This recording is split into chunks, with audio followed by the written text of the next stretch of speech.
jika seseorang sujud mulai dari telapak tangannya hingga ke siku menempel di lantai, sebagaimana yang disabdakan Rasulullah tentang larangan sujud telapak tangannya sampai ke siku menempel ke lantai. Apakah itu termasuk pembatal salat ataukah makruh? Bagaimana hukumnya, Ustaz? Nah, kalau untuk permasalahan pembatal-pembatal salat, hal ini semuanya telah tertera di dalam kitab-kitab fikih ataupun di dalam buku-buku yang berkaitan dengan sifat salat Nabi. Yang kita harus ketahui bahwa ternyata pembatal-pembatal salat itu ada 14. Yang pertama itu adalah hadas. Kalau kita berhadas, baik hadas kecil maupun hadas besar, batallah di antara solat kita. Kemudian selanjutnya terkena najis kecil langsung ataupun dibiarkan. Ketika kita solat jatuh misalnya ada najis tai cecak, terjatuh dia. Kemudian kita biarkan, maka batallah solat kita. Kemudian yang ketiga, tersingkap aurat. Tersingkap aurat ketika kita solat, mungkin anak kita entah apa gitu, kita tersingkaplah solat badan kita, maka ini pembatal solat.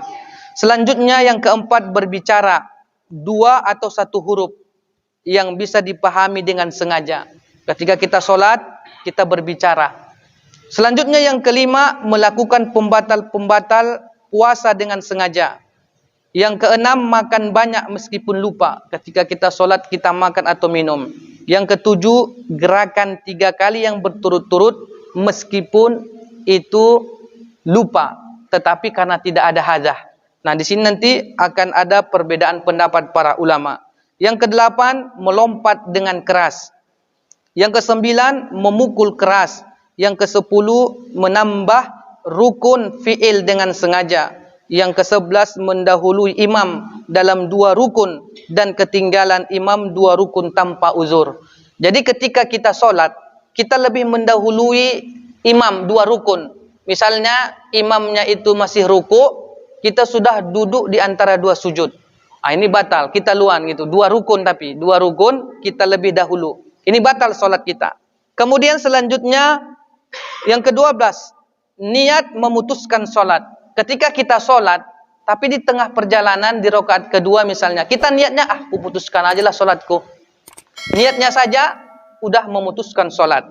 Kemudian yang ke-13, sengaja memutus solat dengan sesuatu. Dan yang ke-14, ragu-ragu dalam membatalkan solat. Ragu-ragu dalam membatalkan solat. Nah, inilah semua di antara pembatal-pembatal solat yang disebutkan di dalam kitab Safinatun Najah. Ini cara umum. Kemudian sedangkan ketika Rasulullah SAW mengatakan, janganlah kalian solat seperti anjing. Misalnya dia telapak tangannya dia turun ke lantai. Atau hadis-hadis yang berkenaan dengan wanti-wanti Rasul jangan melakukan ini, diantaranya tadi seperti duduknya anjing, maka itu semua para ulama mengatakan tidaklah membatalkan solat, tetapi mengurangi dari keabdolan, pahala dan kekhusyuan dalam solat.